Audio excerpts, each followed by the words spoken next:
Well, another week has passed, and we're beginning to realize that this new reality will be ours for quite a while.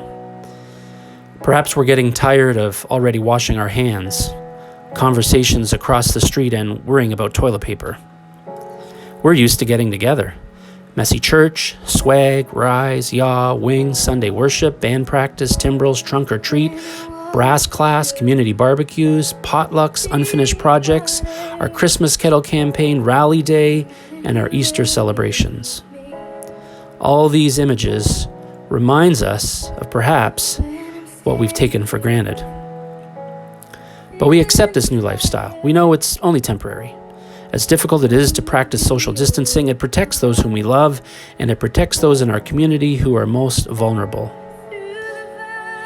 We have found new ways of getting together: video chats, drive-by conversations, and Facebook groups. It's not the best, but it'll do for now. Some may have found themselves retreating into solitude. Maybe you're alone. Maybe you feel alone. Maybe it feeds your fears. Even though we have put a pause on our worship gathering, I think it important not to cease from worship. You might be thinking, how can we possibly worship at a time like this? In 1 Samuel chapter 16, it accounts perhaps the first meeting between King Saul and David.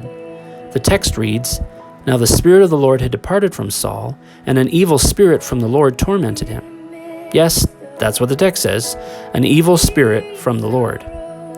David arrives, and his beautiful music allows King Saul to find relief. God used David and his music to bring calm into the life of one who was experiencing torment and a lack of peace in his life.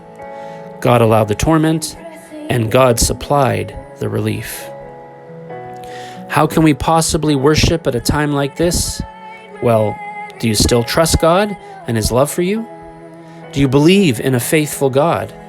Has He ever failed you? Then why wouldn't we worship? Paul reminds us of this when he writes, "Let the word of Christ dwell in you richly, in all wisdom, teaching and admonishing one another in psalms and hymns and spiritual songs, singing with grace in your hearts to the Lord." Thomas Chisholm pens these amazing words, "Great is thy faithfulness. Morning by morning new mercies I see. All I have needed, thy hand hath provided. Great is thy faithfulness, Lord, unto me." Worship realigns our focus, clarifies our faith, and calms our fears. We're reminded of who God is and what He's done and what He promises to do. It brings us such sweet, soothing peace. Perhaps worship is the very thing He intends you to do in times like this.